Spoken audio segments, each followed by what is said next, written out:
So ఈ 7 రోజులు కూడా నేను ఇంతకు ముందే మీకు గుర్తు చేసినట్లు క్రొత్త నిబంధనలో ఉన్న సత్యాలు పాత నిబంధనలో నిగూఢంగా దాచబడిన ధనములాగా ఉండడము, అందులోనూ ప్రత్యేకించి యేసుక్రీస్తు శిలువ మరణాన్ని గూర్చిన కొన్ని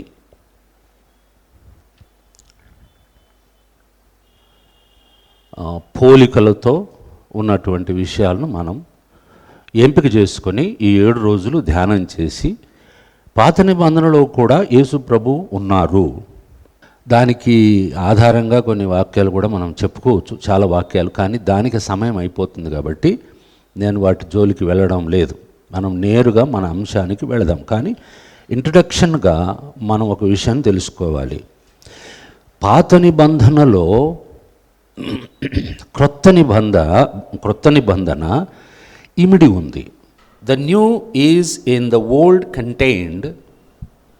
అంటే క్రొత్త నిబంధన పాత నిబంధనలో పొందుపరచబడి ఉన్నది.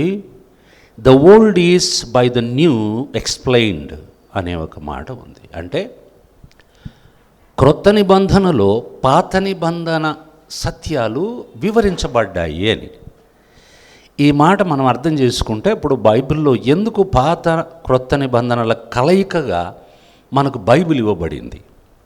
చాలామంది సగటు క్రైస్తవులకు పాత నిబంధనలోని అనేక అంశాలు అర్థం కావు. ఉదాహరణకి లేవికాండం ఉంది బైబిల్లో. అన్ని బలికర్మకాండాలు, నైవేద్యాలు, యజ్ఞయాగాదులు, ఇవన్నీ కూడా నీతి నియమాలు ఇవన్నీ కూడా ఉన్నాయి. విస్తారమైన విషయాలు, మనకు చాలా వరకు అర్థం కాని విషయాలు ఉన్నాయి.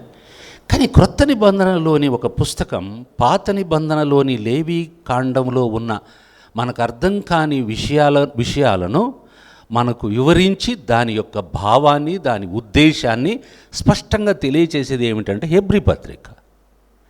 So without the epistle of Hebrew you cannot understand completely the book of Leviticus. లేవికాండం అర్థం కాదు. అలాగే దానియేలు పుస్తకం మనకు అర్థం కాదు, పాత నిబంధనలోని దానియేలు పుస్తకం. కానీ ఎప్పుడైతే ప్రకటన గ్రంథానికి వస్తామో క్రొత్త నిబంధనలో, పాత నిబంధనలోని దానియేలు గ్రంథములోని అనేక చిక్కుముడులు ఇట్టే విప్పబడతాయి. సో ఒక విధంగా అది తాళపు కప్పు అయితే పాత నిబంధన, క్రొత్త నిబంధన తాళపు చెవి. You can open up the secrets of the Old testament.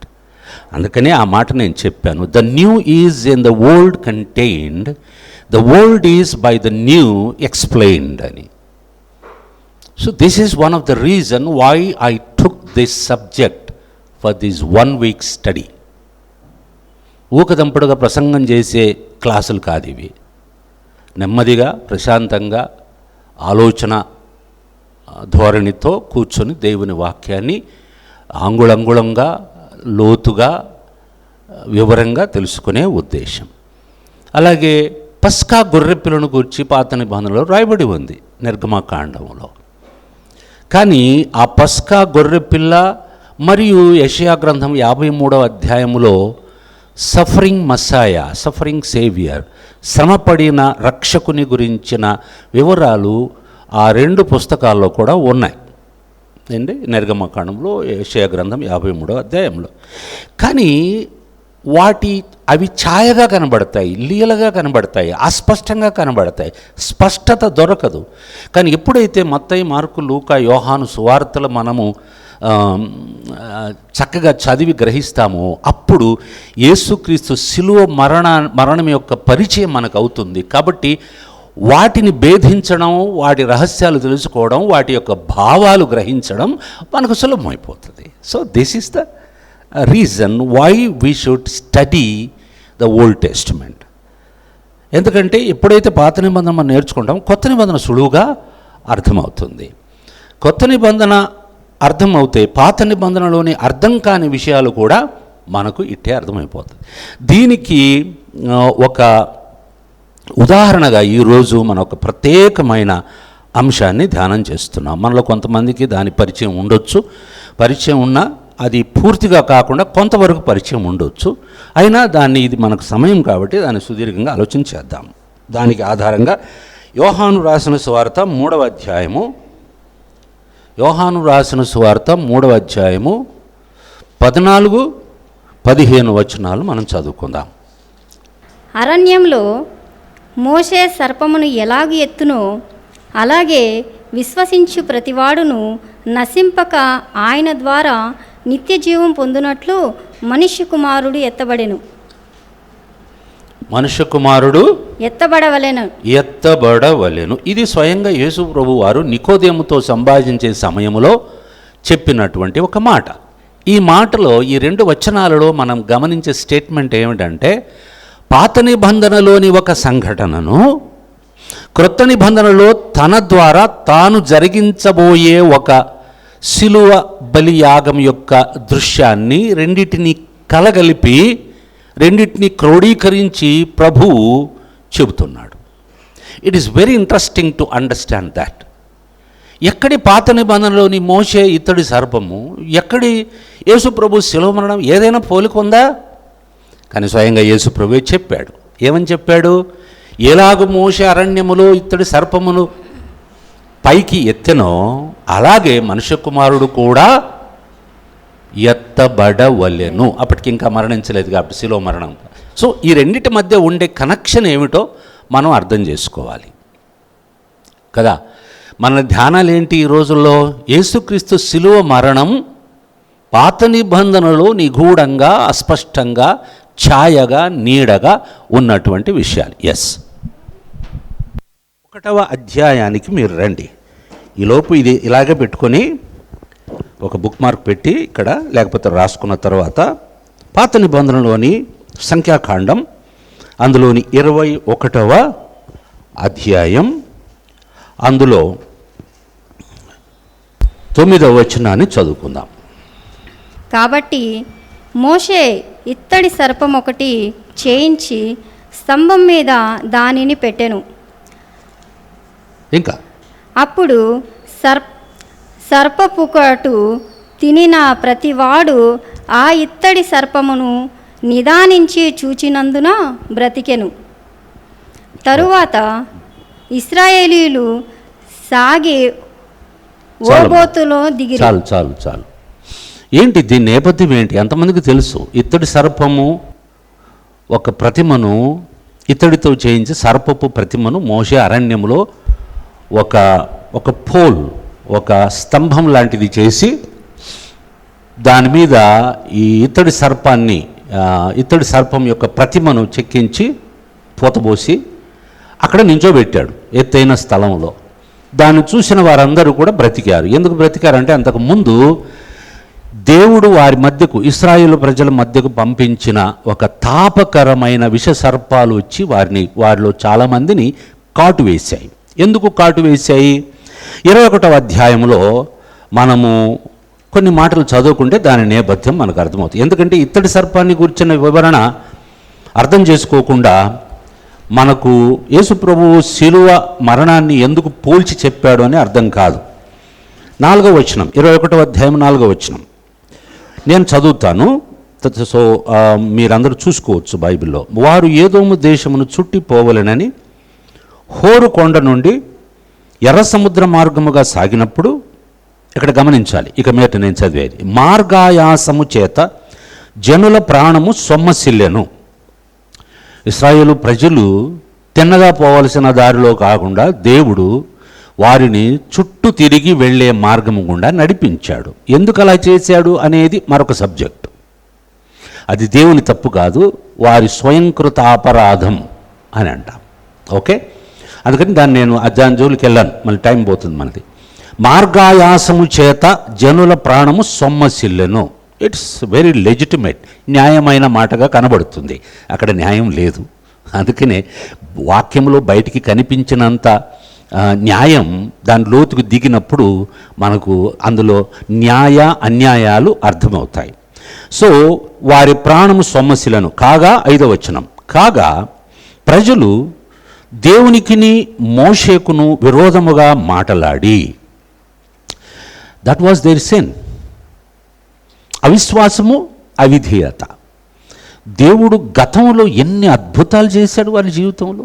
ఐగుప్తు దేశంలో వారు ఇంకా బయటికి రానప్పుడు ఎన్ని చేశాడు, ఐగుప్తు దేశంలో వాళ్ళు బయటికి వచ్చే క్రమంలో ఎన్ని చేశాడు, వచ్చిన తర్వాత ఎన్ని చేశాడు, లెక్కలేనని అద్భుతాలు. అసలు వారిని ఇప్పటి వరకు పోషిస్తున్నది కూడా దేవుడే. నీళ్ళు ఇచ్చాడు, ఆహారం ఇచ్చాడు, వాటి కోసం మనలాగా కష్టపడడంలే. అలాంటి ప్రజలు దేవునికిని వారి నాయకుడైన మోషేకును విరోధముగా మాట్లాడారు. మనకేమనిపిస్తుందంటే పాపం సొమ్మసిల్లారండి, ఆ కోపంలో ఆవేశంలో మాట్లాడారండి అని అనిపిస్తుంది. వాళ్ళు అట్లా కేవలం మాట్లాడమే కాదు, ఏమంటున్నారు చూడండి కింద, ఈ అరణ్యములో చచ్చుటకు ఐగుప్తులో నుండి మీరు మమ్మును ఎందుకు రప్పించితిరి? అహరోను, మోషే వీళ్ళందరినీ ఆ నాయకత్వాన్ని వాళ్ళు వ్యతిరేకంగా నాయకత్వానికి మాట్లాడుతారు. ఎందుకు రప్పించితిరి? ఇక్కడ ఆహారము లేదు. ఎందుకు లేదు? ఉట్లే ఆహారం ఉంది, అది అబద్ధం వాళ్ళు చెప్పేది. ప్రతిరోజు వారికి ఆహారం ఇస్తున్నాడు. ఏమంటున్నారు? ఇక్కడ ఆహారము లేదు, నీళ్లు లేవు, చవిసారము లేని ఈ అన్నము మాకు అసహ్యమైనది. ఇప్పుడు ఇంతకుముందు ఏమన్నారు? ఆహారం లేదన్నారు. కానీ ఇప్పుడు నెక్స్ట్ ఏమంటున్నారంటే రుచి పచి లేని ఆహారం ఉంటే ఎంత, లేకపోతే అంత అనేది మన భాషలో నేను పారాఫ్రైజ్ చేసి చెప్తున్నాను. ఇది మానవుని నైజం. దేవుని నుండి పొంది కొంచెం ఏదైనా తేడా వచ్చిందనుకోండి, మనం చేసిన పొరపాటును కూడా దేవుని మీద, మనకు అందుబాటులో ఉండే నాయకుల మీద నెట్టేస్తాం. ఇది ఆనాటి నుండి ఈనాటి వరకు మానవునిలో ఉన్న స్వభావం. No matter, even if they are believers, they do the same thing. ఇశ్రాయేలీయులైన అద్భుతాలు మనం చూడలే. మనం గొడిగేది, సణిగేది, విరోధంగా మాట్లాడేది కొంత న్యాయం అనిపిస్తుంది. వాళ్ళు చూసిన అద్భుతాలు చూస్తుంటే బహుశా మనం అట్లా మాట్లాడేవాళ్ళం కాదేమో, what ever it may be. So మాకు అసహ్యమైనది అన్నది. అసలు దేవుడిచ్చే ఆహారం అసహ్యమవడం ఏంటి? మన్నా, హరి బాప్ రే బాప్. కొన్నిసార్లు విశ్వాసులకు తిని గారెలు కూడా చేదైనట్టు వాక్యం వినడానికి కూడా ఇష్టం ఉండదు. ఎంటర్టైన్మెంట్ ఉంటే అక్కడికి పోవడానికి ఇష్టం. దేవునికి స్తోత్రం, మీలాంటి వాళ్ళు కొంతమంది, వేళ్లతో లెక్కబెట్టేంతమంది ఉన్నారు ఇంకా దేవుని ప్రేమించేవాళ్ళు, వాక్యాన్ని ప్రేమించేవాళ్ళు. ఇక్కడ ఏముందండి? ఏమీ లేదు. కేవలం దేవుని వాక్యం వినాలనే ఉత్సాహంతో, సంతోషంతో మీరు వచ్చారు. సో వాళ్ళు అలాంటి వారు కాదు. ఆ చవిసారము లేని ఆహారం మాకు అసహ్యమైనది అన్నారు. ఇప్పుడు కాన్సిక్వెన్స్, వాళ్ళు చేసిన అవిశ్వాసము, అవిధేయత అనే పాపాన్ని దేవుడు చూస్తూ ఊరుకోడు అనే దానికి తిరుగులేని నిదర్శనం ఇది. దేవుడు మారలేదండి, మనమే మారుతుంటాం అంతే. ఏమంటున్నాడు దేవుడు? ఏం చేశాడు? అందుకు యెహోవా ప్రజలలోనికి తాపకరములైన సర్పములను పంపెను. అది వారి పాపానికి ప్రతిఫలం. అది దేవుడు పంపించిన సర్పాలండి బాబు. అవి ప్రజలను కరువగా ఇశ్రాయేలీయులలో అనేకులు చనిపోయిరి. నోరుంది కదా అని దూకుడుగా, అనాలోచితంగా, వెనక ముందు చూడకుండా ఎదురుగా ఉండే మోషేను తిట్టారు, కనబడని దేవుణ్ణి కూడా తిట్టారు. ఏం కాదులే అనుకున్నారు. కానీ దేవుడు కొన్నిసార్లు ఆయన సివియర్ యాక్షన్ తీసుకుంటాడు. దీనివల్ల మనం దేవుడు ఎలాంటి వాడో అనేది ఇంకొక కోణం, దేవుని అనేక ముఖాలలో ఒక ముఖం మనకి ఇక్కడ కనబడుతుంది. ఆయన ప్రేమ గలవాడు, నీతి గలవాడు, కరుణ, జాలి గలవాడు, అవన్నీ ఒక ఎత్తు అయితే ఆయన న్యాయవంతుడు. నేను ఎప్పుడు చెప్తుంటాను, ఈ just, God is just, not just, న్యాయవంతుడు. ఆయన నీతి న్యాయములను అనుసరించి కార్యములు ప్రపంచంలో భూమి మీద జరిగించేవాడు. ఆయన నిర్ణయాలు, తీర్మానాలు ఎప్పుడు కూడా న్యాయమైనవే. ఏమండి? సో ఇలా అయిపోయింది. అనేకులు చచ్చిపోయారు. వెంటనే జరిగింది ఆ కార్యం. అప్పుడు వాళ్ళు మోషే వద్దకు వచ్చి, అది చూసిన వెంటనే మళ్ళీ మోషే వద్దకు వచ్చి ఏమంటున్నారు చూడండి, భాష మారిపోయింది. ఇప్పుడు మేము యెహోవాకును నీకును విరోధముగా మాట్లాడి పాపము చేసితిమి, కన్విన్స్ అయ్యారు. ఇది చాలా గొప్ప లక్షణమే. నిజంగా వాళ్ళను మనం చులకనగా చూడకూడదు. విశ్వాసులు మన ఈ నేటి విశ్వాసులను కళ్ళగట్టినట్టు వాళ్ళు మనకు సూచిస్తారు. మనం కోపం వచ్చినప్పుడు, ఆవేశం వచ్చినప్పుడు ఏదో కళ్ళ ముందు ఉండేది దాన్ని చూసి వెంటనే ఒక నిర్ణయానికి వచ్చేసి మనమే తీర్పు చేసి అటు దేవుణ్ణి, ఇటు మన ఎదురుగా ఉండే వ్యక్తులను, నాయకులు కావచ్చు ఎవరైనా, వాళ్ళని ఏదో అనేస్తాం అంతే. వాళ్ళేమో అనరు కదా, దేవుడు అనడు, మరి మోషే కూడా అనలేడు. అంటే దాని ప్రతిఫలం వచ్చిన తర్వాత భయపడిపోయి వణికిపోయి వాళ్ళ కళ్ళ ముందే చాలామంది చచ్చిపోయేసరికి అరే రే మన మీద గొప్ప తప్పే చేశామని కన్విన్స్ అయిపోయారు. అప్పుడు వచ్చి నిజం ఒప్పుకుంటున్నారు. మంచి లక్షణం అది. క్లియర్గా వాళ్ళు చేసిన తప్పును కరెక్ట్గా ఒప్పుకుంటున్నారు. ఏమని? నీకును యెహోవాకును నీకును విరోధముగా అయ్యా మోసే మేము తప్పు చేశాము. ఎంత మంచి మనస్సు. అందుకే నేను ఎప్పుడు చెప్తుంటాను, సున్నతి గల హృదయం విశ్వాసులకు ఉంటే, సున్నతి గల హృదయం ఉంటే తప్పు చేసిన వెంటనే వచ్చి ఒప్పుకుంటారు. వాళ్ళే అసలైన బిలీవర్స్. తప్పును కప్పిపెట్టుకొని ఎదుటివారి మీద ఆ నిందలు మోపి తప్పించుకు తిరిగేవాడు వాడు రక్షణ పొందలేదని మనకు రుజువు అవుతుంది. రక్షణ పొందిన దేవుని బిడ్డ అట్లా ఉండలేడు. తప్పు చేసి ఒప్పుకుంటాడు. అది గొప్పతనం. అది ఒప్పుకోవడం అందరూ చేసే పని కాదు. దేవునికి నీకును విరోధముగా మాటలాడి పాపము చేస్తేవి అంటే కేవలం మాట్లాడాము, ఆ మాటల్లో పాపం ఉందని మేము గ్రహించాము. ఇప్పుడు అది కూడా పాములు వచ్చి కరిసిన తర్వాతనే అయినా మాకు జ్ఞానోదయం అయిందయ్యా అని ఒప్పుకుంటున్నారు. ఈ లక్షణం మంచి లక్షణం. మనలో కూడా ఆ లక్షణం ఉండాలి. తర్వాత ఏం జరిగింది? అప్పుడు పాపం చేస్తే యెహోవా మా మధ్య నుండి ఈ సర్పములను తొలగించున్నట్లు ఆయనను నువ్వు వేడుకొనుమని అడిగారు. నువ్వు ప్రార్థన చెయ్యా. సరే, మోషే తిట్టించుకుంటాడు. ప్రార్థన చేయమంటే మళ్ళీ వాళ్ళ కోసం ప్రార్థన చేస్తాడు. This is the life of servant of God. విరోధంగా మాట్లాడి బదనాం చేసి మమ్మల్ని సేవకులను ఎవరినైనా అయినా సరే ఆ విశ్వాసులను మళ్ళీ వచ్చి తప్పు ఒప్పుకుంటే మాత్రం అదే నిష్కల్మషమైన హృదయంతో ఏ విధమైన భేషజాలు లేకుండా క్షమించి మళ్ళీ చేర్చుకొని అదే రకంగా ప్రేమించేవాడే దేవుని సేవకుడు. హల్లెలూయా. ఏమండి, అలాంటి సేవకులు ఉన్నారు, ఇప్పటికే ఉండాలి. ఉంటేనే వాళ్ళు సేవకులు. తర్వాత వాళ్ళే వచ్చి అడిగారు. తర్వాత ఏం చేశాడు? 8వ వచనం, మోషే ప్రజల కొరకు ప్రార్థన చేయగా యెహోవా ఏం చెప్పాడు మోషేకు? నీవు తాపకరమైన సర్పము వంటి ప్రతిమను చేయించి స్తంభము మీద పెట్టుము. అప్పుడు కరవబడిన ప్రతివాడును దాని వైపు చూచి బ్రతుకునని మోషేకు సెలవిచ్చెను. ఇంత నేపథ్యం మనం చదివింది 9వ వచనం. 8 వచనాలు 8వ వచనం వరకు నేను చదివాను. ఇప్పుడు బ్యాక్గ్రౌండ్ మనకు తెలిసింది. 9వ వచనంలో మనం చదివిన మాట, కాబట్టి మోషే ఇత్తడి సర్పం ఒకటి చేయించి స్తంభము మీద దానిని పెట్టెను. అప్పుడు సర్పపు కాటు తినిన ప్రతివాడు ఆ ఇత్తడి సర్పమును నిదానించి చూచినందున బ్రతికెను. వండర్ఫుల్ స్టేట్మెంట్ ఇవి. ఒక్కొక్క మాట కూడా మనకు అద్భుతమైన సత్యాలను సవివరంగా వివరించే మాటలు అవి. చాలా సమయం పడుతుంది వీటన్నిటికీ. యేసు ప్రభువు ఈ ఉదంతానంతటిని ఒక్క స్టేట్మెంట్తో ముగించాడు. 14-15 వచనం యోహాను సువార్త మనం చదివాము.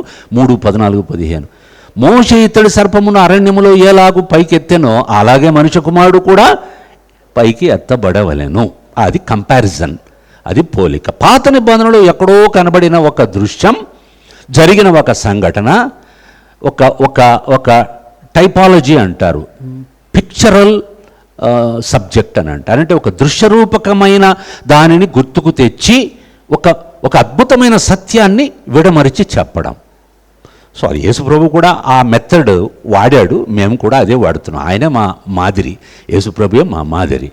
ఇప్పుడు ఏమంటున్నాడు? అది చూచిన ప్రతివాడు సర్పపు కాటు వలన కాటు తినిన ప్రతివాడును ఆ ఇత్తడి సర్పము నిదానించి చూచినప్పుడు వాడు బ్రతికాడు. ఇక్కడ చాలా గమ్మత్తైన విషయాలు చాలా ఉన్నాయి. అవి చెప్తాను మీకు. ఎందుకంటే మనం బుర్రలు బద్దలు కొట్టుకునేది వద్దు. ఏదైనా వచ్చినప్పుడు సొంత ఆలోచన జోడించి చెప్పకుండా ఓకే, స్క్రీన్ మీద ఉంది. అందరికీ క్లియర్గా ఉందో లేదో తెలియదు. ఇటువైపు ఉండేది ఇత్తడి సర్పం, మోషే అరణ్యంలో ఎత్తింది. ఇటువైపు ఉండేది యేసుక్రీస్తు శిలువ. దీని గురించి కొన్ని చెప్తాను. అక్కడ ఒకసారి చూసేసి మీరు నా వైపు చూడాలి, నా మాటలు శ్రద్ధగా వినాలి. ఇప్పుడు ఈ సర్పాలకు పేరు ఏమనుందంటే తాపకరమైన సర్పములను యెహోవా పంపెను అని తెలుగులో. ఇంగ్లీష్లో ఫైరీ సర్పెంట్స్ అని ఉంటుంది. ఫైరీ అంటే అగ్ని, నిప్పు అని. కొంతమంది దీని గురించి ఏం చెప్తారంటే అవి ఎర్రగా ఉన్నాయి, నిప్పు లేకపోతే అగ్ని మండేటప్పుడు ఎర్రగా ఉంటుంది రంగు. సో అందుకని దానికి తాపకరమైన సర్పములు అని పేరు వచ్చిందని కొంతమంది అంటారు. ఏమండి, అవి ఎర్రగా ఉంటాయి, చిన్న చిన్న సర్పాలు. అవి బోల్డని వచ్చేసి ఆ పాళయం అంతా ఎవరిని పడితే వాళ్ళని గరిచేసినాయి. ఈ అవిధేయులై అవిశ్వాసంతో విరోధముగా మాట్లాడిన వారందరినీ కూడా. సో ఇంకా కొంతమంది ఏం చెప్తారంటే, లేదు అవి మామూలు సర్పాల్లాగానే ఉంటాయి, చిన్న చిన్న వైపర్స్ లాగా. కానీ అవి కరిచిన వెంటనే ఆ కాటు తిన్న వ్యక్తి విపరీతమైన మంట, ఒక బర్నింగ్ సెన్సేషన్ ఒళ్ళంతా కూడా వచ్చేసి కొంతసేపటికి చనిపోతాడు. That is the severity of the venom of that serpent. ఆ విష సర్పాలకు ఉన్నటువంటి విషానికి ఉన్న తీవ్రత అలాంటిది. అందుకని తెలుగులో బాగుంది, తాపకరమైన సర్పములు అన్నాడు. తాపకరం అంటే వేడి అన్నమాట. సో ఇది జరిగింది.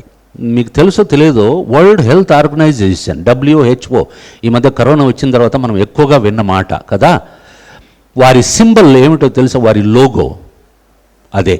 ఇక కొన్ని రూపాలు, వివిధ రూపాలు ఉన్నాయి అవి. ఎందుకంటే ప్రాచీన కాలము నుండి కూడా ఈ సింబల్ స్వస్థతకు గుర్తుగా మందుల కంపెనీలు, మందులు తయారు చేసేవాళ్ళు ప్రాచీన గ్రీక్ దేశంలో, బబులోని దేశంలో ఇది వాడారు. దీని మూలం ఏమిటంటే ఇది అన్నమాట. మోషే ఇత్తడి సర్పమును పైకెత్తాడు, దాన్ని చూశారు, చచ్చిపోయేటటువంటి వ్యాధితో, సర్పాల కాటుతో చనిపోతున్న వారు చూసి బ్రతికారు. ఏమండి, ఇప్పుడు సర్పము కాటు వేసిన తర్వాత ఓకే, మళ్ళీ ఆ సర్పపు రూపాన్ని చూస్తే ఎలా బాగుపడతారు? దాని గురించి మనం చివరిగా మాట్లాడుకుందాం.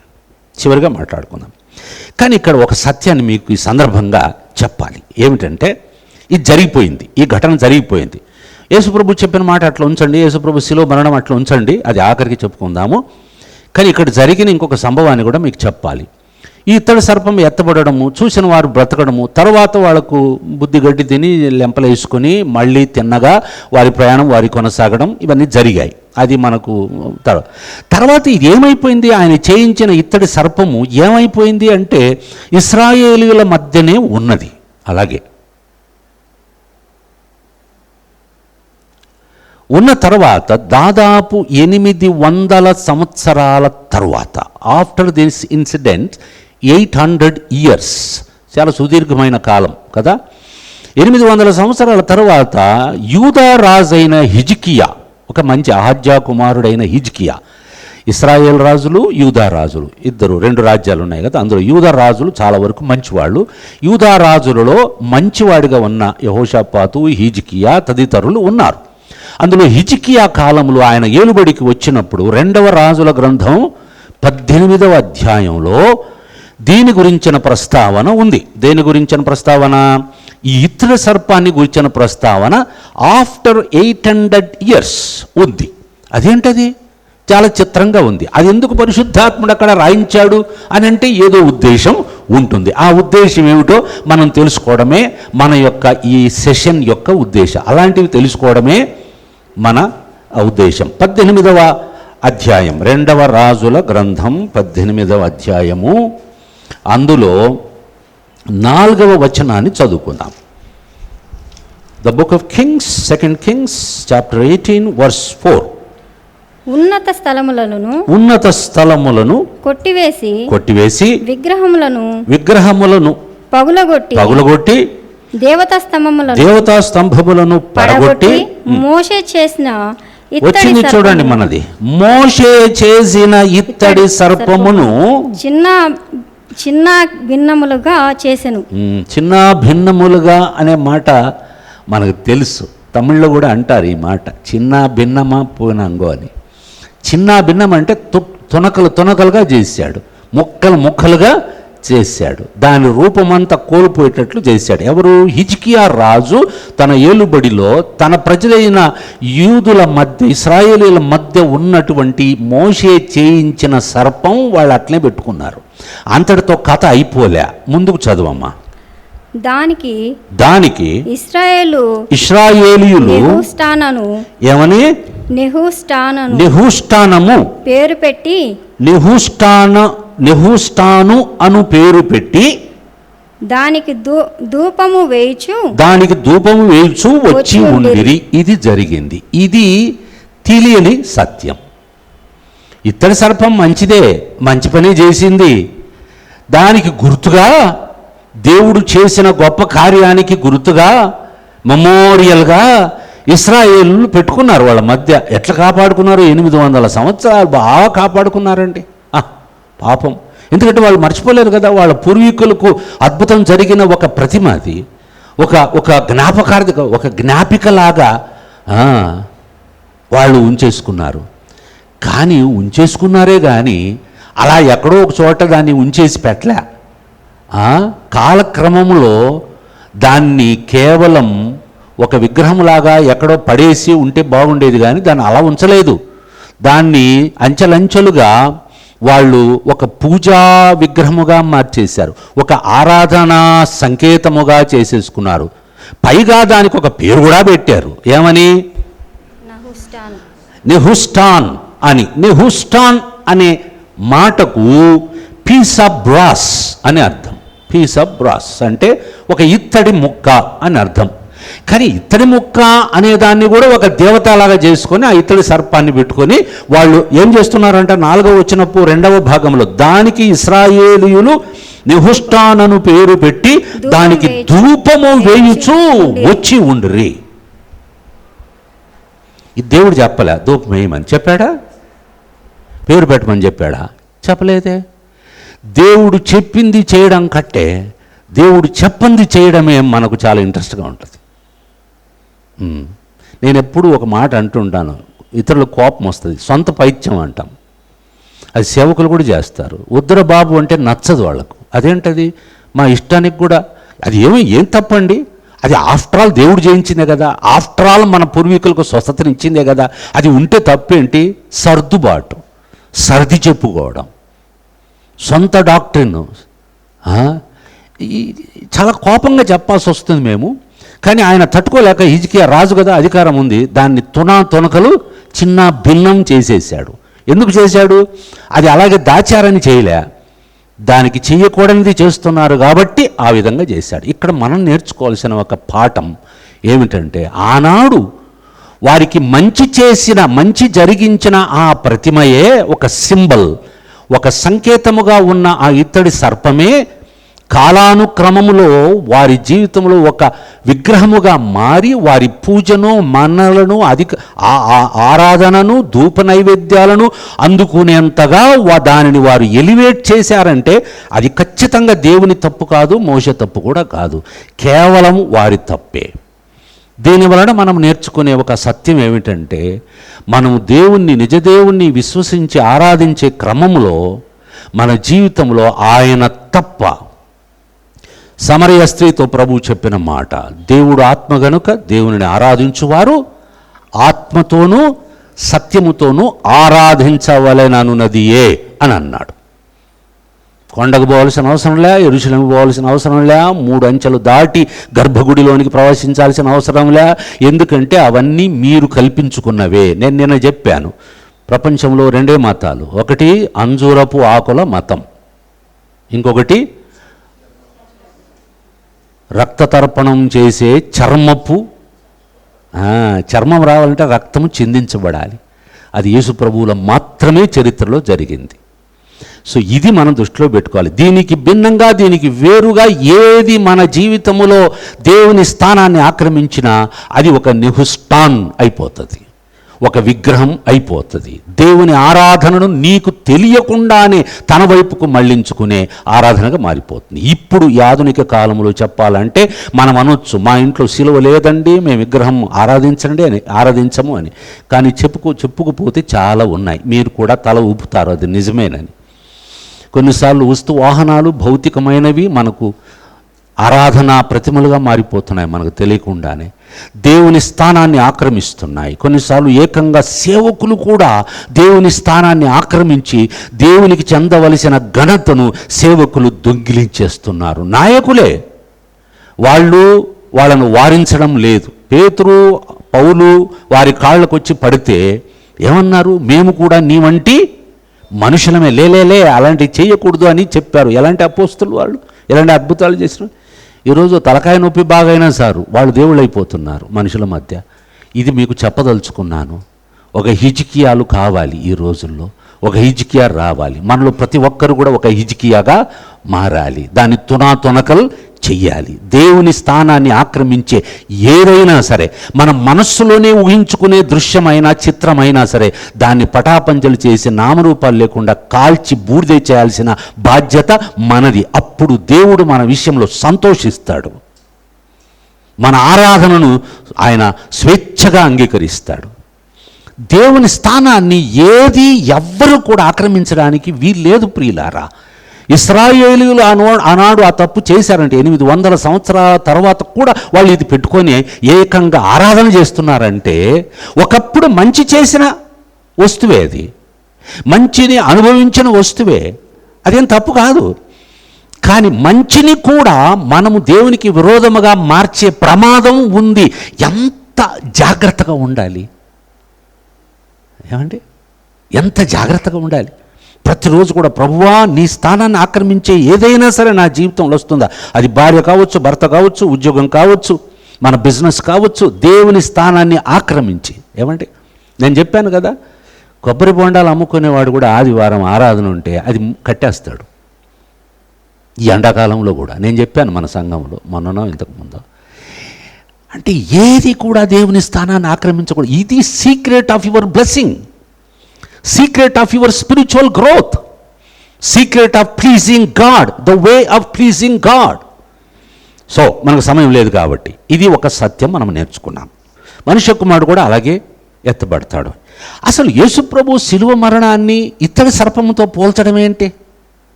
అసలు సర్పం దేనికి గుర్తు? బైబిల్ అంతటిలో సర్పము దేనికి గుర్తు అని అంటే, చెడుకు గుర్తు, దుష్టత్వానికి గుర్తు, మోసానికి గుర్తు, వంచనకు గుర్తు, పాపానికి గుర్తు కదా. ఆదికాండం 3వ అధ్యాయంలో సర్పము రూపములో వచ్చి అపవాది మన ఆది దంపతులైన మన పూర్వీకులు, మన తల్లిదండ్రులైన ఆదాము హవ్వలను మోసగించి పాపములో పడేశాడు. ఆ పని చేయడానికి వాడుకున్న జీవి ఏమిటంటే సర్పం. అప్పటి నుండి కూడా ఆ సర్పం, ఆదికాండంలో కనిపించే సర్పం, యేసుప్రభు రక్తం ఒక ధారగా ఒక దారముగా బైబిల్ అంతట్లో ఎలా కనిపిస్తుందో, అలాగే అడపా ఈ సాతానుగాడు కూడా, అపవాది కూడా సర్పము రూపంలో బైబిల్ అంతట్లో కనిపిస్తూ ఆఖరిగా వాని అంతము రెవల్యూషన్, ప్రకటన గ్రంథములో అయిపోతుంది. అందుకనే భూలోక నివాసులందరినీ మోసపుచ్చుచున్న మహాఘట సర్పమని పిలువబడుచున్నది పడద్రోయబడెను అని ఉంటుంది 17వ అధ్యాయంలో రెవల్యూషన్లో 9వ వచనంలో. ఇలా సర్పం యొక్క ప్రస్తావన కూడా బైబిల్ అంతట్లో కనబడుతుంది. దీన్ని బట్టి మనం చూసేది ఏంటంటే, యేసు ప్రభువు ఈ సర్పముకు సూచన, పాపానికి సూచనగా ఉన్న ఈ రెండు కూడా ప్యారలల్గా వెళుతున్నాయి అన్నమాట బైబిల్ అంతట్లో. So we need to learn this truth. ఇప్పుడు యేసుప్రభు చెప్పిన స్టేట్మెంటు మన దృష్టికి ఏం బాలేదు. అసలు యేసుప్రభు శిలువ, ఆయన మనుష్య కుమారుడు, దేవుని కుమారుడు, సాక్షాత్తు దేవుడు, ఆయన పవిత్రుడు. ఆయన మరణించిన మరణం యొక్క శిలువ మరణాన్ని తీసుకుపోయి ఈ సర్పమును నించోబెట్టిన, ఇత్తడి సర్పమును నించోబెట్టిన ఆ ప్రతిమకు పోల్చడం ఏమిటి? అది ఎలా ఒప్పుకుంటాం అని మనకు అనిపిస్తుంది. కానీ స్వయంగా యేసు ప్రభువే అది చెప్పాడు. అలాగే మనుష్య కుమారుడు ఎత్తబడవలెను. ఇత్తడి సర్పము ఎలాగ మోషే అరణ్యములో ఎత్తెనో అలాగుననే అన్నాడు. ఆ కంపారిజన్ చూడండి. యేసు ప్రభు ఏమి హెసిటేట్ వెనకాడలేదు అలా పోల్చుకోవడానికి. ఇత్తడి సర్పానికి, ఆ మోషే ఎత్తిన ఆ ఇత్తడి సర్పానికి, తన శిలువ మరణానికి పోల్చుకోవడానికి ఆయన వెనుకాడలేదు. మనకు అనిపిస్తుంది, ఇది ఏంటి ప్రభు, ఇది ఎక్కడి న్యాయం, ఇది అది పాపం. అది వాళ్ళు అవిధేయులై పాపం చేసి నీకు విరోధంగా మాట్లాడితే వాడిని శిక్షించడానికి నీవు తాపకరమైన సర్పములు వారి మధ్యకు పంపిస్తే అవి కరిచి చనిపోతుంటే వాళ్ళు మొర్రపెట్టుకుంటే వాళ్ళు మొరకు ప్రతిగా మోషే వారి తరఫున నీకు మొర్రపెడితే అప్పుడు నువ్వు ఒక మార్గాన్ని ఏర్పాటు చేశావు. ఏమిటది? ఇత్తడి సర్పాన్ని చేసి ఎత్తైన స్థలంలో ఒక స్తంభం మీద నుంచోబెట్టు, దాన్ని చూసిన వారు బతుకుతారు అని చెప్పారు. అదే జరిగింది. ఇది ఇక్కడ ఒక విషయం చెప్తాను, జాగ్రత్తగా వినాలి. It's very important. భారతీయులమైన మనకు చాలా ఇంపార్టెంట్. భారతీయులమైన మనకు అని ఎందుకు చెప్పానంటే ఇప్పుడు చెప్పేదాన్ని బట్టి చూస్తే తెలుస్తుంది.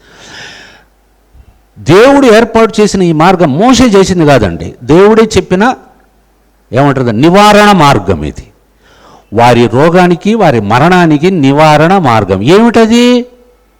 ఏమీ లేదండి. వారు ఉన్న చోటనే కాటు వేయబడిన ప్రతివాడు వాళ్ళ కళ్ళెదుట ఎత్తబడిన ఎత్తైన స్థలంలో ఎత్తబడిన ఇత్తడి సర్పాన్ని నిదానించి చూస్తే చాలు, బాగైపోతారు. బతికి బట్టగడతాడు, చచ్చిపోకుండా బతుకుతాడు. ఇది ఎక్కడి న్యాయం అండి? ఇక్కడ ఏమన్నా లాజిక్ ఉందా? లాజిక్ ఏమన్నా ఉందా? ఇప్పుడు డాక్టర్ కాడికి మనం పోతాం, బాగా మంచి వ్యాధితో, చాలా భయంకరమైన వ్యాధి. ఆయన చూసి నన్ను తేరుచుడు, నువ్వు బాగా అయిపోతావు పో అంటే ఏమంటాం మనం? ఏమైనా నేను రాంగ్ డాక్టర్ దగ్గరికి వచ్చాను అనుకుంటాం కదా. కానీ కొన్నిసార్లు దేవుడు చెప్పే మాటలు అట్లే ఉంటాయి. ఎందుకు అలా చెప్తాడో మనకు అర్థం కాదు. మనం చూసే వస్తువులు, తీసుకునే మాత్రలు, మందులు కాదు దేవునికి కావాల్సింది. దేవుడు చెప్పిన మాటకు మనము లోబడతామా లేదా? ఆయన మాటను ఏ విధమైన షరతు లేకుండా నమ్ముతామా లేదా అనేది కోటి వరహాల ప్రశ్న. అది అందరూ చేయగలిగినది కాదు. నువ్వు రీజనింగ్ చేస్తూ ఉంటే దేవుని నుండి ఏమీ రాదు. ఇప్పుడు దేవుడు చెప్పిన ఆ మాట ప్రకారంగా ఎవరైతే చూశారో వాళ్ళు చూసి బాగుపడి బతకొచ్చు, బతికారు కూడా. బహుశా నేను అనుకుంటాను, వాట్ ఈజ్ దిస్ ఫూలిష్నెస్? ఏంటండి, చూస్తే చాలా నా బాగా అయిపోతామా? ఇది అంత జరిగే పని కాదులేండి బ్రదర్, వేరే ఏమైనా మార్గం ఉందేమో చూడండి అనుకున్నవాడు చచ్చాడు. ఇదే సింపుల్, చచ్చాడు కదా. నేను చూడను అని రిఫ్యూజ్ అంటే నిరాకరించిన వాడు, నాకొద్దు అన్నవాడు చచ్చాడు. ఓకే, ఏదైతే ఏమి చూడమన్నాడు, చూస్తాను, నమ్ముతాను అని చూసినవాడు బతికాడు. ఇది సింపుల్ ఆన్సర్. అది ఇక్కడ ప్రశ్న ఏంటంటే, మనిషికి బాగుపడడానికి, రక్షించబడడానికి, సమస్యల నుండి బయటకు రావడానికి నువ్వేమైనా చెయ్యి అని అంటే చేయడానికి సిద్ధం. యు డూ సంథింగ్ అని అంటే మనకు చాలా ఇష్టం. నేను అందుకని భారతీయులు వినాలి అన్నది. దానికని కర్మ సిద్ధాంతం ఉంది మన దేశంలో. అది విస్తారంగా అందరిలో చాలా ప్రసిద్ధి చెందిన ఒక మార్గం, కర్మ మార్గం, కర్మ సిద్ధాంతం. చేసిన పనికి ఫలితం అనుభవించాలి, కర్మ సిద్ధాంతం. ఓకే, చేసుకున్నావు నువ్వు, నీ కర్మ. అందుకని ఎప్పుడు అంటుంటారు నా కర్మండి. దయచేసి believers never ever use that word by పొరపాటున కూడా. నీకు వాక్యం తెలియదని, నువ్వు ప్రభువుని ఇంకా సరిగ్గా అర్థం చేసుకోలేదని అర్థం. 100 మంది గొప్ప వ్యక్తులు చెప్తున్నారు కాబట్టి ఆ మాట నేను కూడా అనొచ్చు అని పొరపాటుగా పప్పులు కాలేయొద్దు. అర్థమైందా? ఆ మాటలన్నీ కూడా దేవునికి బాధ కలిగించే విషయాలు, నీ విశ్వాసాన్ని కిందకి తోసే మాటలు అవి. కర్మ సిద్ధాంతం ఏంటి చెప్తాను, అప్పుడు మీకు అర్థమవుతుంది. ఏమైనా చెయ్యమంటే చేస్తారు, ఏమి చేయకుండా ఊరికి చూడడానికి ఏమైనా కష్టమా? హలో, పొద్దున్న లేస్తే చేసేది మనం అదే కదా. అది చేయమంటే మాత్రం చాలా కష్టం. అందుకనే సువార్తను, యేసుక్రీస్తు ద్వారా దేవుడు మానవునికి విమోచన మార్గాన్ని, పాపము నుంచి విడుదల పొందే మార్గాన్ని ఏర్పాటు చేసిన రీతి చూస్తే ప్రపంచం ఒప్పుకోదు, వారికి నచ్చదు, గిట్టదు. ఎందుకంటే we use to make this statement always, it is too good to be true అని. దేవుని మార్గం, యేసుక్రీస్తు మార్గం ఎట్లా ఉంది? It is too good to be true, it is too good to believe. నమ్మడానికి కూడా ఎంత మంచిదండి, ఎంత మంచిది వద్దండి మాకు. మేము ఏమైనా చేయాలి మా వైపు నుంచి, అప్పుడే మాకు ఒక సాటిస్ఫాక్షన్. ఇది కుదరదు దేవుని దగ్గర. ఈ ఆటలు సాగవు. నువ్వేం చేస్తావు? నువ్వు చేస్తే పాపం చేస్తావు అంతే. అదొకటే తెలుసు. మానవుడు చేసింది అదే. ఏది చేయొద్దన్నాడో అది చేశాడు, కొంప ముంచాడు, ఇప్పుడు అదంతా వచ్చింది. ఇంక నువ్వు నోరు మూసుకొని కూర్చుంటే చాలు, నేను చేస్తాను అన్నాడు, అదే చేశాడు. నిన్న కూడా మనం ధ్యానించింది, చర్మపు చొక్కాయలు యెహోవా చేయించి వారికి ఆయనే తొడిగాడు. He has to do everything. You and I need not to do anything. You better every person in the world if they can understand this cardinal truth, ప్రధానమైన సత్యం తెలుసుకుంటే వాళ్ళు రక్షణ పొందుతారు. అదే కదా చిక్కు, ఇప్పుడు అదే కదా వచ్చింది. అది నేర్చుకుందాం మనం. చూసి బాగుపడడం ఏంటి, చూసి బ్రతకడం ఏంటి? ఇది పిచ్చి కాకపోతే, ఇది ఫూలిష్నెస్ కాకపోతే. గుర్తొస్తున్నాయా ఏమైనా వాక్యాలు? కొత్త నిబంధనల వాక్యాలు గుర్తొస్తున్నాయా? సువార్తకు సంబంధించి చెప్పబడిన మాటలలో సువార్తకు ఇచ్చిన పేరు ఏమని ఉంది? సిలువను గూర్చిన వార్త చెప్పాలి. మనం ఇతర సర్పాన్ని గురించి ఒక ఫ్యాంటసీ మాటలు నేర్చుకోవడానికి ఇక్కడికి రాలేదు. నేను ఎక్కడ తిరిగినా ఆఖరికి ఎక్కడికి రావాలి? మనమందరం సిలువ దగ్గరికి రావాలి. మనకు రక్షణ దొరికిన మార్గం దగ్గరికి వచ్చినప్పుడు మన విశ్వాసం ఇంకా అధికము. దీని వెనక ఇంత సత్యం ఉందా అని. కనుక సిలువను గూర్చిన వార్త నశించుచున్న వారికి వెర్రితనము. అది లోకానికి నశించేవారు ఎంత గొప్పవాళ్ళైనా వాళ్ళకి సువార్తను సింపుల్గా రండి బాబు రండి, యేసుప్రభు నమ్మండి, అంతా ఆయన చేశాడు, నమ్మండి. అందుకనే యేసుప్రభు కూడా ఒక ఉపమానం చెప్తూ, ఒక గొప్ప వ్యక్తి రాజు విందు తయారు చేసి అందరినీ పిలిచాడంటే ఎవరైనా రావచ్చు, no condition at all. Just వచ్చిన వెంటనే ఆ వస్త్రం వేసుకొని రావాలి. ఆయనే ఇచ్చాడు, ఆ వస్త్రం కూడా ఆయనే ఇస్తాడు. నేను అది చెప్పాలనుకున్నాను వస్త్రం గురించి, టైం లేక నేను ముగించిన. రక్షణ వస్త్రం, నీతి వస్త్రం కదా. ఆఖరికి యేసుక్రీస్తే మనకు వస్త్రం అని చెప్పుకున్నాం. అది ధరించుకొని రమ్మంటాడు కదా. ఒకడు అట్లే వచ్చేసాడు, అది రాకుండానే, వస్త్రం లేకుండానే వచ్చేసాడు విందుశాలకు. అలాంటి వాళ్ళు కూడా ఉంటారు సంఘంలో. అలాంటి వారు కూడా క్రైస్తవుల మధ్య ఉంటారు. రక్షణ పొంది ఉండరు, బాప్తిసం పొంది ఉండరు, యేసు ప్రభువుని అంగీకరించి ఉండరు, మారు మనసు పొంది ఉండరు, వచ్చేస్తారు. వాళ్ళు ఎప్పటికైనా బయటపడతారు, దొంగ ఎప్పటికైనా బయటపడతారు. యేసు ప్రభు పట్టుకున్నారు కదా. కాబట్టి ప్రియులారా, నశించుచున్న వారికి సిలువను గూర్చిన ఈ మార్గం ఇంత సులువుగా ఉందా? అందుకని వారి దృష్టికి ఇది ఎలా కనిపిస్తుంది? వెర్రితనం. No we don't want, you tell us something, we are ready to do. ఏమైనా ఎక్కాలా కొండలు? ఎక్కుతాం. ఎక్కడైనా మునుగుతాం. ఒకటి కాకపోతే 10 చోట్ల మునుగుతాం. అప్పుడు మాకు ఒక సాటిస్ఫాక్షన్ ఏంటంటే we could do something in order to get salvation. రక్షణ పొందుటకు, మోక్షం పొందుటకు, పాపక్షమాపణ కొరకు మేము కూడా కొంత చేశాము, దేవుడు కూడా కొంత చేశాడు. 50-50. ఈ సిద్ధాంతం బైబిల్లో లేదు. 50-50. 100% దేవుడే చేశాడు, నువ్వు మాత్రం చేయాలి.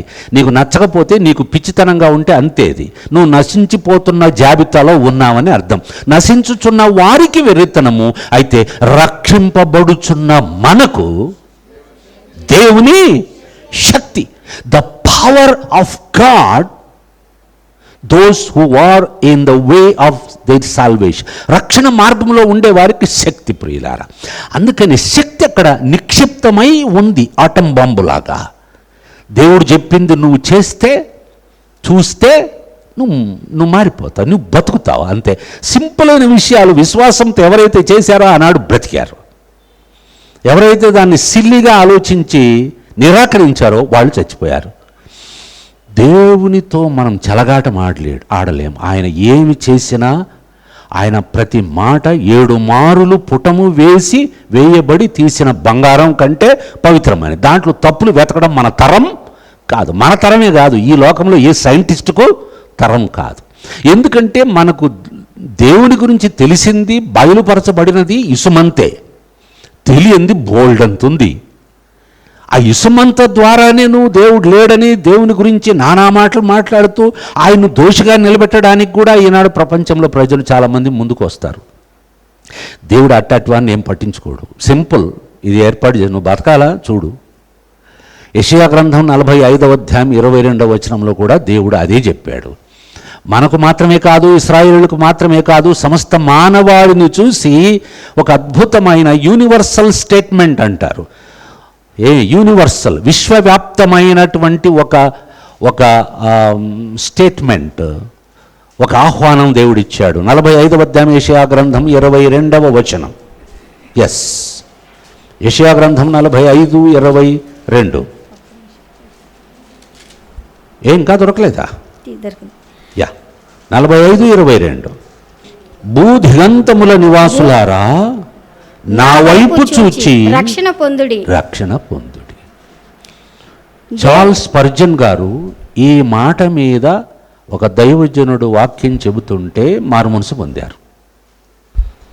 ప్రపంచ ప్రసిద్ధిగాంచిన దైవజనుడు, అద్భుతమైన సేవ చేసిన దైవజనుడు చార్ల్స్ స్పర్జన్ మారుమనసు పొందింది ఈ వాక్యం పైన. యేసుప్రభు సువార్తను ప్రకటించిన సువార్తకుని మాటల ద్వారా ఆయన రక్షించబడ్డాడు. ఏమంటున్నారు దేవుడు? ఏమంటున్నాడు? భూదిగంతముల నివాసులారా నా వైపు చూచి రక్షణ పొందుడి. ఇంకా దేవుడను నేనే, మరి ఏ దేవుడును లేడు. నాకు తెలిసినంత వరకు ఈ ప్రపంచంలో, ఈ భూమి పైన దేవుళ్ళు అని పిలువబడిన వారు, దేవుళ్ళు అని ఆరాధించబడి నమ్మబడిన వారిలో ఎవ్వరూ కూడా ఈ మాట చెప్పలే. నన్ను నమ్ము, ఆయన కూడా నమ్ము, ఆమెను కూడా నమ్ము, వాళ్ళని కూడా నమ్ము, ఎంతమందినైనా నమ్ము, ఎవరినైనా నమ్ము, అందరినీ నమ్మినా నన్ను నమ్మినట్టే అన్నారు. ఏ తండ్రి అయినా అట్లా చెప్తాడండి తన పిల్లలకు? ఒరే బాబు, నేనేరా మీ నాన్నను, ఇంకెవడు కాదురా అంటాడు. ఇది అట్లుంది. కన్నవాడైతే, కన్న తండ్రి అయితే అంత హక్కుతో, అధికారముతో, అంత ఏమంటారు దాన్ని, బాధ్యతాయుతంగా మాట చెప్తాడు. బాబు, ఒరే పొరపాటు నువ్వు కనబడినంత తండ్రి అనేవరా, నాలాగా కనబడినంత మాత్రాన, నా ఎత్తున్నంత మాత్రాన కదా. మీ డాడీని పిలుస్తున్నాడు రా, నన్ను పంపించినాడని చిన్నపిల్లల్ని ఎత్తుకుపోయే దొంగలు కూడా ఉన్నారు, మీకు తెలుసు. అందుకని పిల్లలకు మనం ముందే చెప్పుకుంటాం కదా. ఏం మాట చూడండి, దేవుడు అంటున్నాడు భూదిగంతముల నివాసులారా అంటే ఈ కొన నుండి ఆ కొన వరకు, భూమిలో 4 దిక్కులు లేకపోతే 8 దిక్కులు, 8 దిక్కులలో నివసించే ఏ ప్రజలైనా, ఏ తెగవారైనా, ఏ భాషవారైనా, ఏ రంగువారైనా, ఏ దేశవాసులైనా, భూదిగంతముల నివాసులారా నా వైపు చూచి రక్షణ. వాటే ఏమంటారు దీంటే, ఒక బ్రేవ్ స్టేట్మెంట్ అంటారు, ఒక ధైర్యం. ఈ స్టేట్మెంట్ చేయాలంటే కలేజా ఉండాలి, కలేజా. దేవునికి ఆ కలేజా ఉంది, ఎందుకంటే ఆయన సృష్టికర్త. ఆయన ఎదురు ప్రశ్నించేవాడు ఇంకా పుట్టలేదు, పుట్టబోడు కూడా ఎవడు లేడు. అందుకని ఆ మాట సెకండ్ పార్ట్ అన్నాడు, నేనే దేవుడను, మరి ఏ దేవుడును లేడు.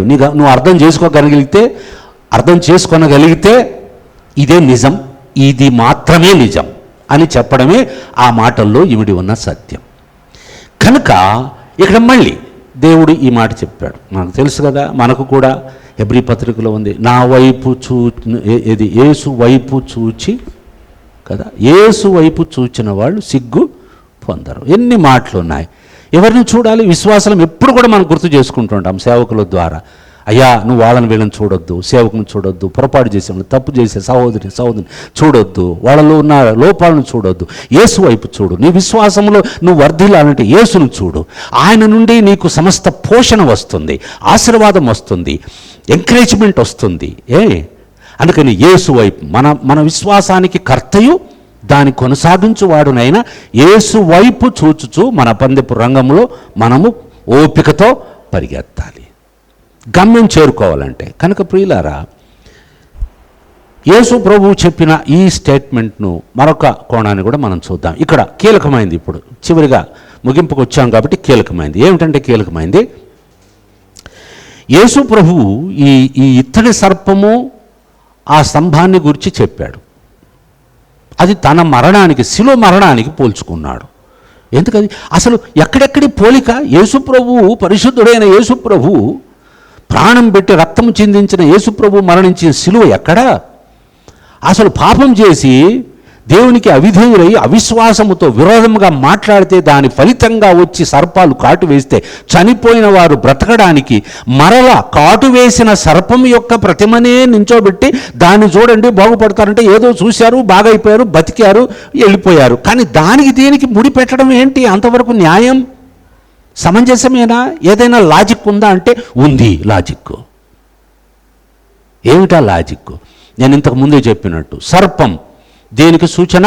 పాపానికి సూచన, చెడుకు సూచన, దుష్టత్వానికి సూచన, దుర్మార్గానికి సూచన, మోసానికి సూచన, వంచనకు సూచన. ప్రపంచంలోని ప్రతి ఈవిల్ అంటారు ఇంగ్లీష్లో. ఈవిల్ అంటే ప్రతి చెడుతనమునకు సూచన సర్పం. ఎందుకంటే అది మూలం, దాని రూపం ద్వారానే వచ్చింది, అది మూలం. ఇక ఇత్తడి సర్పమును చేయించి పెట్టాడు. ఇత్తడి, బ్రాస్ అని అంటారు ఇంగ్లీష్లో. ఇత్తడి సర్పం. ఇత్తడి బైబిల్లో దేన్ని సూచిస్తుంది? ఇది కీలకమైన మన మొత్తం ఈనాటి సెషన్కి ముగింపు, పరాకాష్ట, the outcome truth of the entire message. ఈ సందేశం యొక్క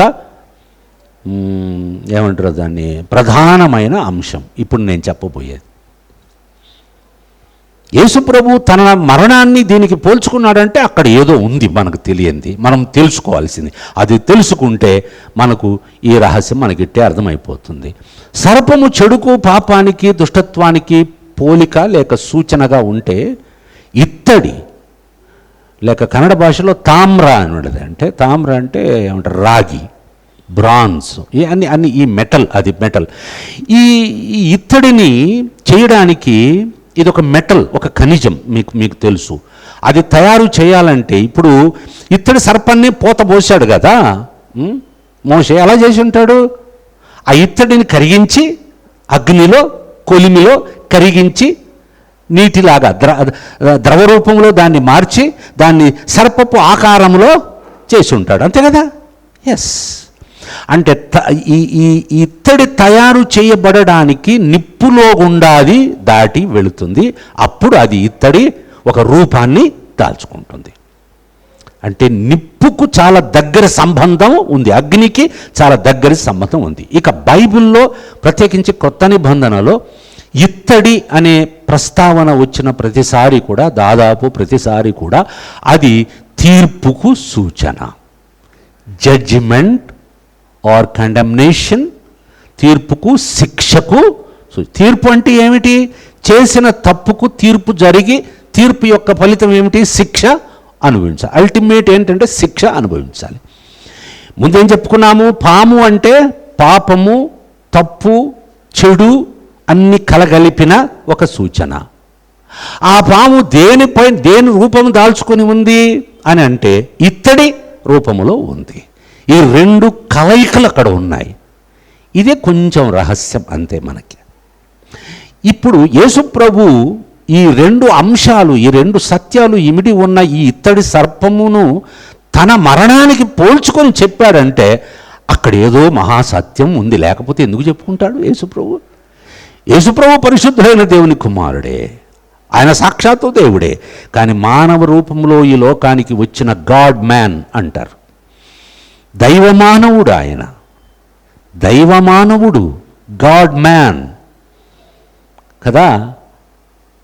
ఆయన చనిపోతున్నాడు, కానీ ఆయనను శిలువ మరణానికి అప్పగించినది ఏమిటి అది మనం తెలుసుకోవాలి. ఆయన తప్ప కాదే, ఆయన ఏ తప్పు చేయలేదే. శిలువ మరణానికి తగిన తప్పులు ఏమైనా చేశాడు ఆయన? లేదే. ఆయన చేయని తప్పులకు ఆయన బలి అవుతున్నాడు, శిలువలో మరణిస్తున్నాడు. నేను నిన్ననే చెప్పాను, దేవుడు ఏదేను తోటలో ఆదాము హవ్వలు పాపం చేసి పతనమైపోయినప్పుడు వారి కళ్ళెదుటే ఒక జంతువును, ఒక యానిమల్ని, ప్రాయశ లేకపోతే బహుశా అది గొర్రె అయి ఉండొచ్చు, బైబిల్లో స్పష్టంగా లేదు కాబట్టి నేను కూడా బహుశా, ప్రాబబ్లీ అని అంటున్నాను. మనకు తెలియని విషయంలో అలాగే అనాలి, ఎంత గొప్ప మేధావి అయినా. బహుశా అది మేక అయి ఉండొచ్చు. దాని వారి కళ్ళ ముందే వధించి రక్తము చిందించి దాని చర్మము తీసి వారికి చొక్కాలు చేయించి తొడిగించాడు. God did everything in front of their eyes. Okay, దాని ద్వారా దేవుడు ఒక సత్యాన్ని ఆదాము అవ్వలకు కమ్యూనికేట్ చేశాడు. ఏమిటి ఆ సత్యం అంటే, నువ్వు చేసిన తప్పుకు శిక్ష నువ్వు పొందాలి. బట్ ఇక్కడ ఏమిటంటే, నువ్వు చేసిన తప్పుకు ప్రాయశ్చిత్తంగా ఏ తప్పు చేయని ఒక జంతువు మరణిస్తూ ఉంది. దాని రక్తము దాని బలి ద్వారా నీ యొక్క దిగంబరత్వం, నీ నగ్నత్వం కప్పబడుతుంది. నీకు ఒక మార్గం ఏర్పాటైంది. నీ పాపానికి శిక్ష నుండి నువ్వు తప్పించుకునే ఒక మార్గం నీకు సబ్స్టిట్యూట్ అంటారు.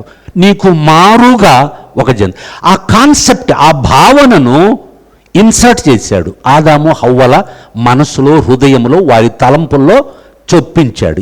You are understanding what I mean by inserting?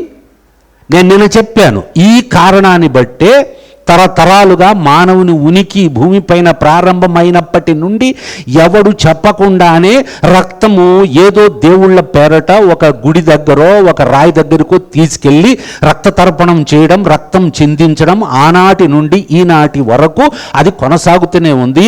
ఆఖరికి ఇది ఏ దారుణమైన పరిస్థితి తీసుకొచ్చిందంటే మనుషులను కూడా ఏకంగా వారి పబ్బం గడుపుకోవడానికి నరబలిని కూడా ఇచ్చే ఒక దౌర్భాగ్యపు స్థితి ఈనాడు కూడా, టెక్నాలజీ అభివృద్ధి చెందిన ఈనాడు కూడా మన దేశంలో, మన ఆధునిక ప్రపంచంలో నాగరికత పెరిగిన ఈ రోజుల్లో మనుషులు చేస్తున్నారు. ప్రభుత్వం చూసి చూడనట్టుంది అనేది మీకు తెలుసు. ఏదో నిధి ఉందంటే ఏకంగా చిన్నపిల్లలను పెద్దలను నరబలి చేస్తున్నాడు. ఎందుకు ఆ నరబలి చేస్తారంటే ఈ కాన్సెప్ట్, ఈ భావన ఆనాడు ఆదాము హవ్వల మనసులో దేవుడు ఇన్సర్ట్ చేశాడు, చొప్పించాడు.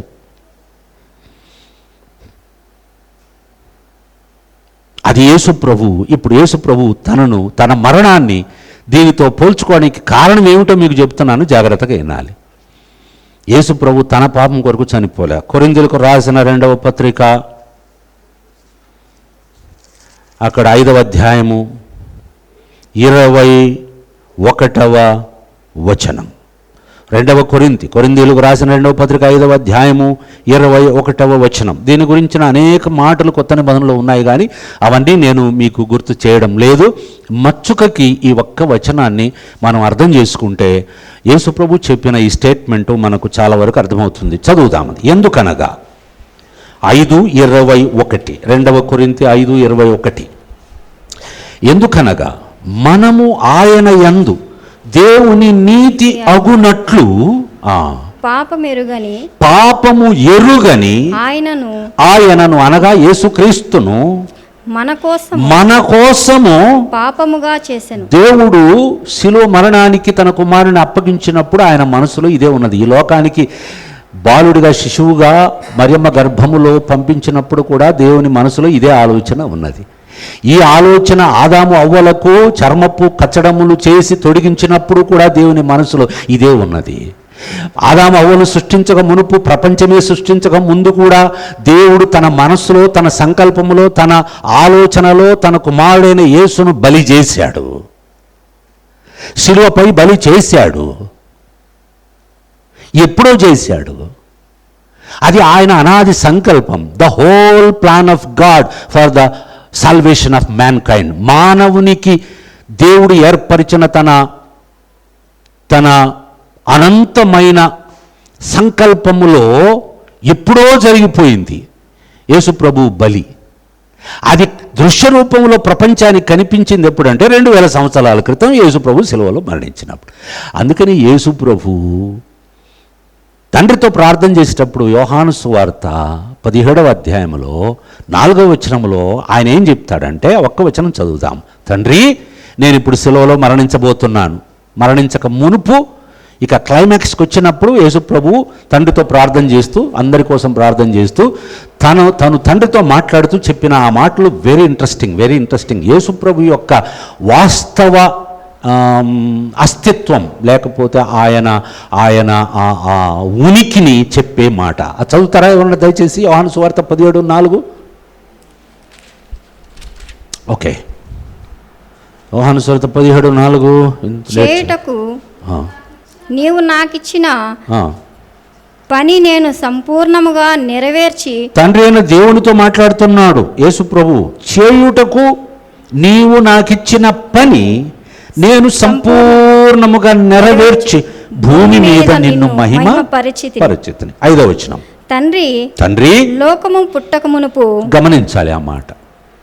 లోకము పుట్టక మునుపు నీ యొద్ద నాకు. యేసు ప్రభు ఎక్కడ ఉన్నాడు అప్పుడు? ఎంత ధైర్యంగా, ఎంత అధికారముతో తడుముకోకుండా ఆ మాట చెప్తున్నాడు. అది ఏకంగా తండ్రి అయిన దేవునితోనే చెప్తున్నాడు. ఎందుకంటే అది నిజం కాబట్టి, ఆయన ఒరిజినల్ అడ్రస్ దేవునితో ముడిపడి ఉంది కాబట్టి. దేవుడు ఎంతకాలం నుండి ఉన్నాడో, ఆయనకు ఆది ఎట్లా లేదో అలాగే యేసు ప్రభు కూడా there is no beginning for Jesus, because he was God, he is God, he will be God for ever.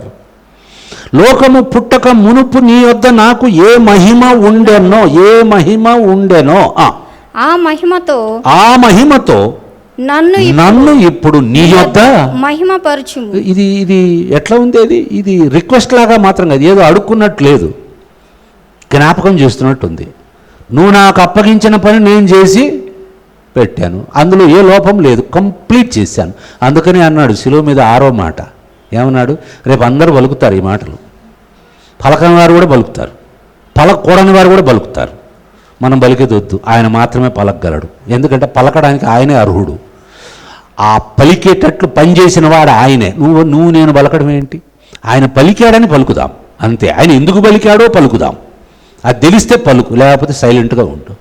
సమాప్తమాయను, that is the 6th word, complete. ఈ మాట చాలా ఉన్నాయి, దీనికి అనుబంధంగా చాలా విషయాలు చెప్పొచ్చు. ఆయన ఏదో ఊరికి అట్లా పైన చెప్పిపోలే, ముందు చెప్తాడు. నువ్వు నాకు అప్పగించిన పని చేయడానికి లోకానికి పంపించావే, ఏ పని అది చేశాను, ఇప్పుడు ఆ పని పరాకాష్ఠకు పోతుంది, సిలువలో మరణిస్తాను.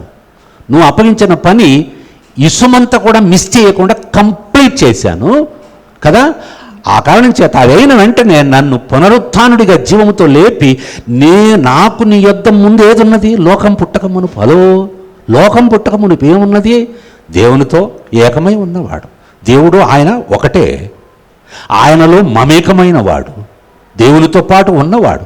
ఆ మహిమతో నన్ను, అందుకని మనము పత్రికలు చదివితే కొలస్సీ, ఎఫెసీలో ఈ కారణము చేత ఆయన శిలువలో మరణించి పాత పెట్టబడి తిరిగి మృతి చేయడి లేచి పాప నివారణ చేశాడు కాబట్టి తండ్రి అయిన దేవుడు ఈ కారణమును బట్టి అన్ని నామముల కంటే ఆయనకు పైనామం అనుగ్రహించి అన్ని ఉన్నత స్థలమునకు హెచ్చించి అన్నిటినీ ఆయన పాదముల క్రింద వేశారు. ఈ మాటలన్నిటికీ అర్థం మనకు తెలియాలంటే ఈ మాటల అర్థం కావాలి. బైబిల్ అంటే ఆయన అడిగింది ఏంటంటే, ఈ కార్యం దేవుని సంకల్పం, హోల్ ప్లాన్ ఆఫ్ గాడ్ నువ్వు నెరవేర్చావు కాబట్టి ఇప్పుడు అన్నిటినీ నీ పాదముల కింద వేస్తాను. You are the supreme authority over everything. అందుకని ఎప్పుడు కూడా మన జీవితంలో being a believers, Jesus is the key person. ఆయనే మన సమస్తం, మన ఆలోచనలు అన్నీ, మన రక్షణకర్త, మన పెళ్లి కుమారుడు, ఎన్నైనా చెప్పుకోవచ్చు, మన దేవుడు, మన స్నేహితుడు, మన పెద్దన్న, ఇక్కడ చెప్పుకుంటూ పోండి. కనుక ప్రియులారా, శిలువ పైన యేసుప్రభు మరణాన్ని తాను స్వయంగా ఇతడి సర్పంతో పోల్చుకోవడానికి కారణం ఏమిటంటే, సమస్త మానవాళి పాపాన్ని, ఆదాము చేసిన పాపం మొదలుకొని చెప్పాడు కదా, స్త్రీ సంతానము దీన్ని మడమ పట్టుకొనును, స్త్రీ సంతానము సర్పం యొక్క తలను చేతిగా కొట్టును ఆనాడు నర్మగర్భంగా దేవుడు చెప్పేసి వదిలేశాడు. ఏం జరగబోతుందో అది ఇప్పుడు సిలువలో జరిగింది. ఏం జరిగింది? పాపానికి తీర్పు జరిగింది. ఇంతకుముందు మనం చూసుకున్నాం, కొరింథీయులకు రాసిన 2వ పత్రిక 5వ అధ్యాయం 21లో మనం చూసాం, మనము దేవుని నీతి అగునట్లు. అంటే ఆ మాటలో ఏమి ధ్వనిస్తుందంటే, ఆదాము హవ్వలు పాపము చేయక మునుపు ఏ స్థితి వారికి ఉన్నదో దేవుని నీతి చేత కప్పబడి ఉన్నారు. Rays of beams of lights వాళ్ళకు కవర్ చేసి ఉన్నాయి. మహిమ అంటే అది అని నేను చెప్పాను నిన్న. సో ఏది ఉన్నదో అది మళ్ళీ ఇవ్వడానికి మనము ఆయన యందు దేవుని నీతి అగునట్లు పాపమెరుగని ఆయనను మన కోసము దేవుడు శిలువ పైన ఏం చేశాడు? పాపం చేశాడు. He became sin, he was made sin on the cross. ఇప్పుడు చెప్పండి, దేవుడు పిచ్చోడు కాదు. సర్పపు కాటు తిన్న వాళ్లకు మళ్ళీ సర్పం ప్రతిమే చేసి పెట్టమన్నది ఎందుకంటే దేవునికి అనాలోచితంగా ఆయనకు మనకున్న తెలివితేటలు లేవని అనుకోవద్దు. ఆయన ఏమైనా చేస్తే దానికి 100 కారణాలు ఉంటాయి, న్యాయమైన కారణాలు. పాపానికి ప్రతీక అది వాళ్ళని చూడమన్నాడు.